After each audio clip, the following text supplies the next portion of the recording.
Joshua against Wallin, Wilder against Parker, Dubois against Jarrell Miller, Bivol's on the bill, Opetaya's on the bill, Hrgovic is on the bill. It's going to be unmissable like nothing before this, and so close to Christmas Day, an absolute feast of boxing, my goodness me. All live on talkSPORT. Carl Froch is live with Simon and myself here in studio on the 17th floor of the news building here at London Bridge. Let's go to Saudi Arabia, let's head to Riyadh now and join Spencer Oliver. Spencer, good afternoon from us. How's it looking out there? Is the atmosphere building nicely?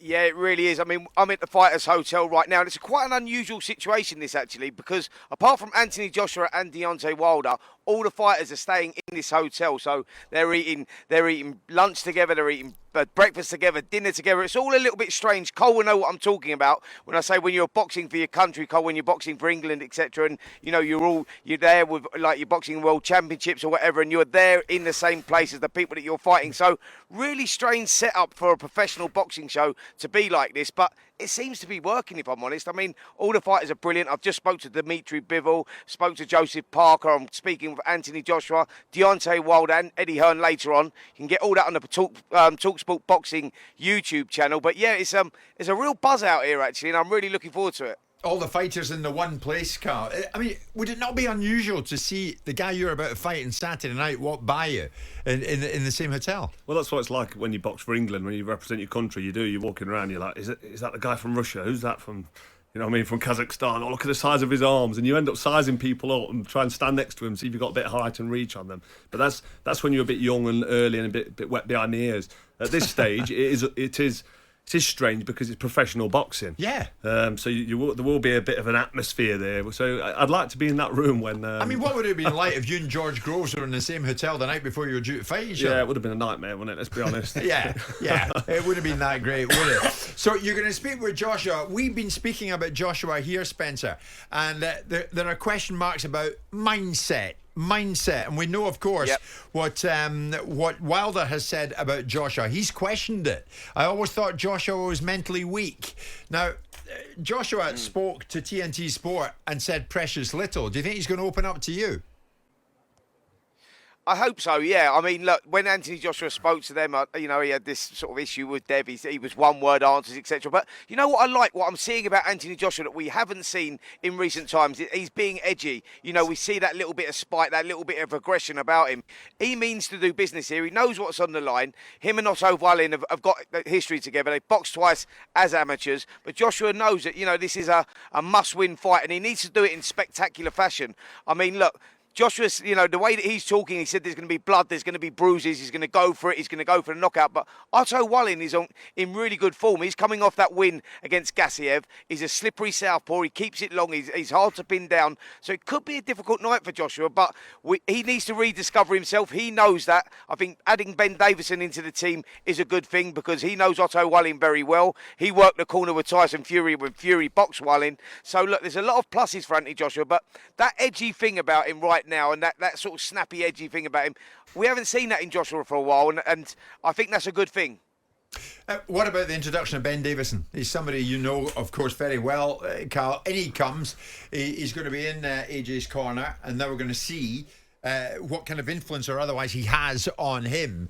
But Davidson, I would have thought, we've had him in this very studio, Sam. He's not impressive when he talks, but he knows his stuff, doesn't he? Yeah, he does. He does know his stuff. I mean, he looks after Lee Wood, a fellow Nottingham friend of mine from Nottingham, and we've seen him in the corner with Tyson Fury. He's been in and around sort of the top level, top tier boxing for a while. So hopefully he can add something to Anthony Joshua's mindset, which is what he's going to need. Hopefully he's listening to him. But I never changed my coach through my whole amateur or pro career. And when I moved to the England squad, if you like, when you get picked to box for England, the England trainers are there, and you're kind of in the corner with them, and you're not gelling. There's no kind of cohesion with you and your coach because they're telling you stuff, and you don't it doesn't click.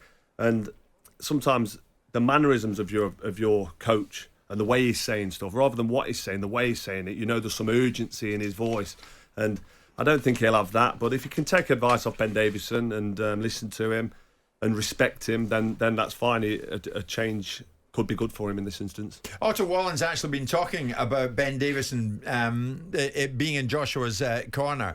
And he says, Spencer, he was in Tyson Fury's corner, of course, for our fight. I think it's good to remember that after the fight, Ben Davidson was fired by Fury.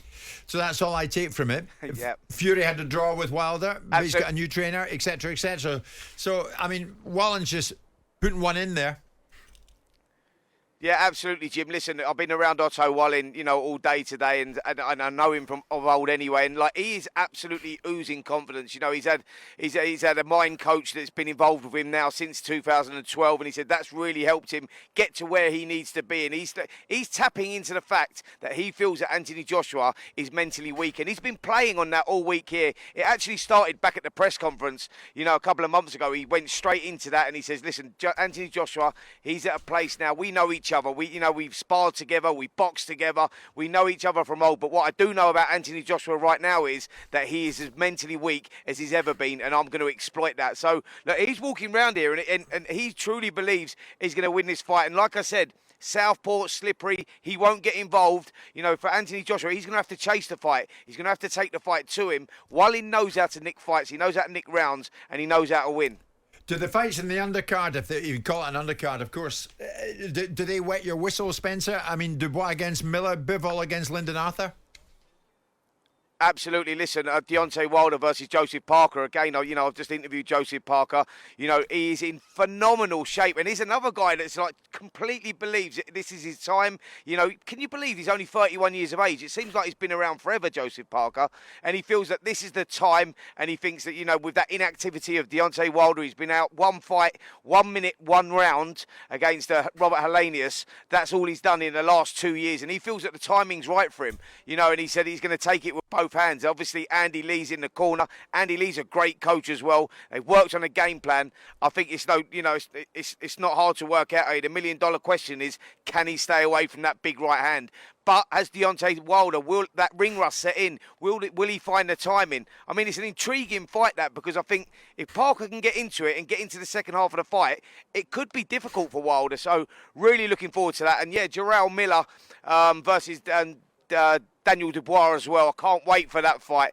Don't know, that's a real 50-50 fight, that one. And as you guys can imagine, round here, Jarrell Miller, such a big mouth, and he's been the real entertainment round here, actually. He's been sort of winding everyone up. So, yeah, brilliant. Dimitri Bivol on the undercard as well. That's going to be a fantastic fight. Lyndon Arthur gets that huge opportunity, and that's what it's all about, opportunity. So, yeah, looking forward to this one, guys. Spencer, stay busy. Thanks very much for that. I mean, Dimitri Bivol, Simon, against Lyndon Arthur.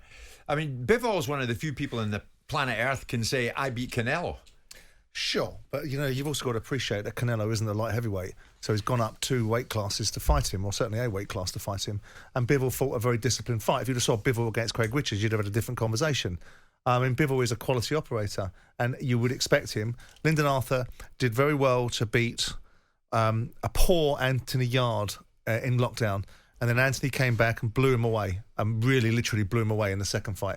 And yet Lyndon's got himself together, had a few fights, and then won the WBU version of that, the light heavyweight. And he's got himself into a big fight, and I think he's got a chance. I would suggest that I think Bivol will win this fight, but I think that Arthur's got a chance in this fight. Does that one get you going? Bivol against Arthur, Carl? Yeah, just to see what Arthur can do against Bivol, because Bivol really, for me, is the A-side on this, and he's really, really good quality fighter, very technically proficient, very fast hands, doesn't get caught with much, he's super fit, he's got a high work rate, and he can punch a bit as well. So it's a tough task for Lyndon Arthur, but it's not a mission impossible.